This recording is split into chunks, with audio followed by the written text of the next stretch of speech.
Hey folks, it's Abel. So today I'm going to be doing a little video of frequently asked questions about synesthesia. Some of these are things you sent in, and some of them are things that answered a whole bunch in the last 3 years. So I figured I would just make a little compilation about the questions I am asked most frequently. So let's begin. Number 1. What is synesthesia? Synesthesia is essentially a little misfiring, is what it's currently believed to be. I think there could be something new. It's not super well studied, so there's no official understanding of it. There's quite a few theories, but what I believe the current theory is that it's like a misfiring of sensory neurons and there's a crossing of your brain wires. So when you experience one sense, you are experiencing something else in addition. So for me, with chromesthesia, which is the type I have, it would be that I hear music and I also see it, which is not something that generally happens.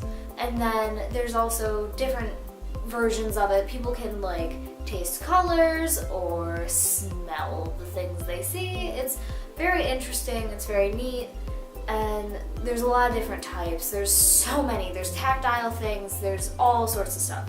So it's not limited to just the type that I have. Number 2, how many people have synesthesia? So there's a whole bunch of varying types, and there are a lot of people who do not know they have synesthesia because they assume it's normal. I assumed this was how everyone experienced music up until I was about 14. So there's quite a few people who don't know they have it, and it relies mostly on self-reporting, so it's very hard for people to tell. The current number estimates anywhere between 1% and 25%.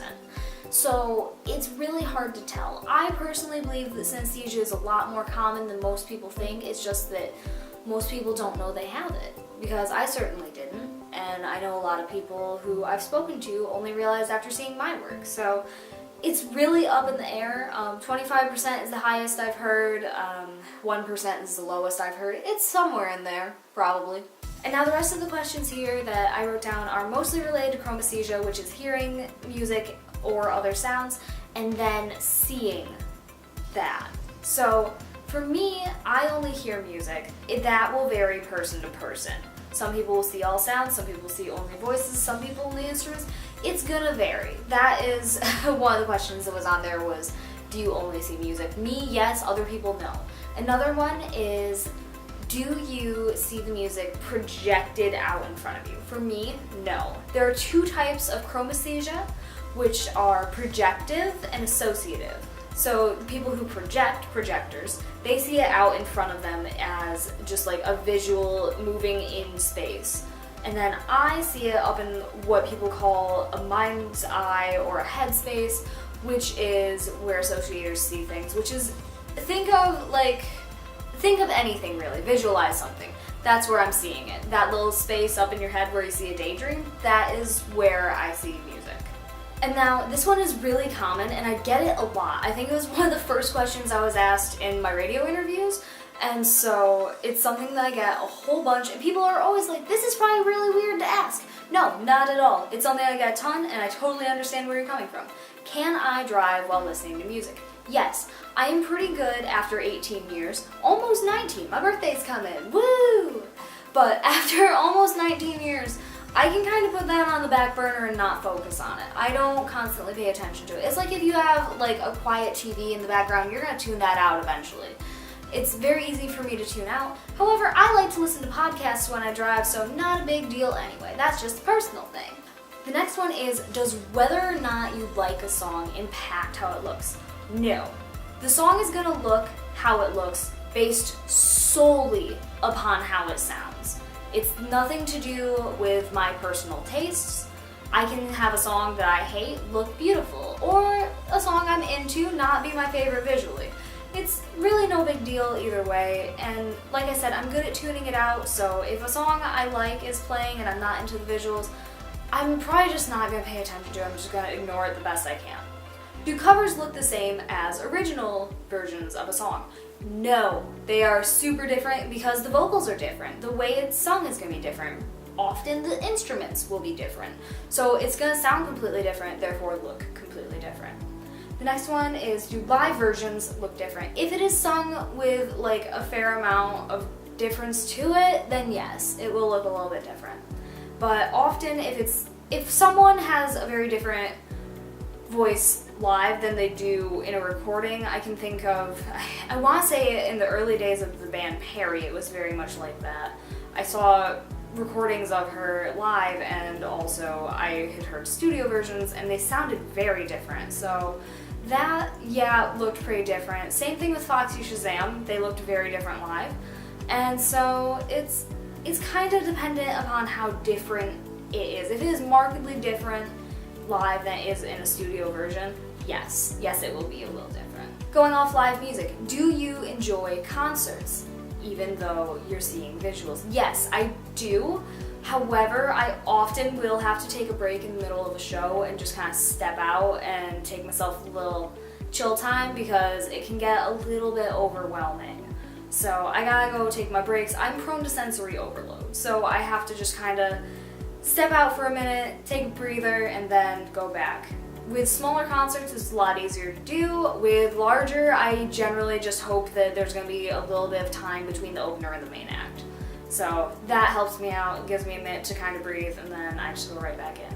But I am usually pretty wiped out by the end of the show. Will visuals be the same for everyone? No, we aren't a hive mind, we just happen to have the same condition. So things are going to look pretty different for each of us. Sometimes we'll have like similarities, but 9 times out of 10 it's going to be vastly different for every single person with synesthesia. Are there any downsides to synesthesia? Yes.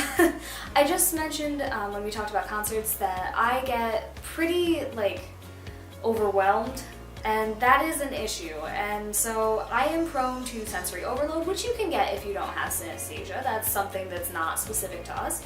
But it is something that, because I have the type of synesthesia that I have, I am very prone to it. I'm very prone to some headaches because of it. Sensory overload causes a pretty gross amount of anxiety in me, so that's pretty stressful, and it can get distracting. Like, I'm pretty good at tuning stuff out, but sometimes I just can't, and it's frustrating and it's distracting. I gotta turn off what I'm listening to focus on anything else, and it gets overwhelming. It's a little much sometimes, but generally it's okie dokie. Do you think synesthesia has made you a more creative person? I get asked this a lot because many artists have synesthesia, musicians and art painter peoples alike. A lot of us do have synesthesia, which is kind of neat, but I don't think that it necessarily makes you more creative. I think that, personally, I believe that probably the number of people with synesthesia is pretty high, given that there's just not a lot of people who can report it. I haven't technically reported to a psychiatrist that I have it, so it's not in a stat book anywhere because it's all self-reported. I think that there's just a lot of people who have it, and some people who are in creative fields happen to have it. I don't think it really affects it, but it is something that's nice for me to use because I like to put that onto paper. So it gives me an outlet, but I don't think that it necessarily makes me a more creative person. Will songs look the same every time? This one's really, really common, and the answer is yes. The visuals are going to be consistent for the same song every single time. So it's going to be, if you play me Hallelujah by Panic at the Disco, same version, every time it's going to look the same. However, because I am growing as an artist, the reason I bring up Hallelujah is I recently redid it after 2 years, and it's a really, really nice redo, and it looks pretty different on paper, but I've gotten better at painting, my style has developed, the way that I put motion on paper is different, the pieces that I would select to make sure I get down on paper are different now because my style has evolved. So it will look the same each time for me, but as I grow and develop as an artist, it may be a little different how I want to put it down. And then these two questions are very similar, but I will answer them together. The first one is, do the lyrics of a song impact the color? And then the other is, will the color have symbolism regarding the lyrics? The answer for those is no. The content of a song is not really important. It's just the way it sounds as a whole is the most important thing when it impacts the color and emotion that I see. That's essentially the one factor that's involved. That's pretty much it. I think that that's all that really matters going into it, at least that I have been able to tell for myself. So it may vary person to person, but I've never heard anyone say differently. If you are a synesthete and you have experienced differently, please let me know. I'd love to hear about it. But in my experience, that is the case. Does color vary by genre? Okay, so there are going to be some trends now and then based on how trends are in that genre, but genuinely, the song itself is going to matter a lot more than the genre. Miranda Lambert is the same genre as Charlie Daniels, but they sound wildly different, you know? So it's going to have a bigger impact what they actually sound like as opposed to what genre they are categorized into. And the last one that I've got here is, do you see songs in other languages? Yes, I do. I have never, and this is on me because people have given me recommendations about this. If I were to hear the same song by the same artist just in a different language, would it be the same or different? I'm assuming it will be somewhat the same, but because of the phonetics and just the voice sounds and like the sound of the letters involved, it might change a little. People have definitely recommended that I listen to Micah. I still don't know how it's pronounced, but I love that tunes. I love them good songs. I just don't know how to say things. But people have definitely recommended those to me, and I am all here for doing that eventually. It's something I'd love to do. Probably I'll do it for a video soon, but I'm not sure on that one. But I can do songs in other languages. They still give me visuals, and I will look into that sometime soon. I've been meaning to for like a year, but now I've put it out there in a video, and now I have to do it. So those were the questions that I have been asked most frequently that I could remember, and so those are just like, they're not every question I've ever gotten. Some of you come up with things that I could never even think to ask myself, so that's real cool.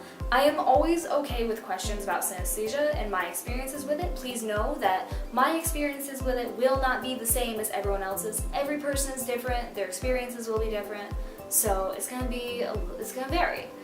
So that is the answer that I can give you. Most of these seem to be common among us, but it may vary person to person a little bit more.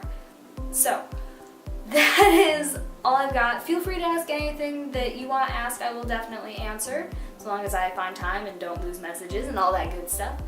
I will see you again tomorrow. I love you, and goodbye. Mwah.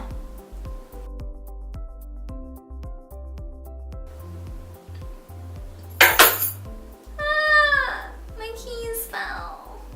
Because Miranda Lambert is the same genre as Charlie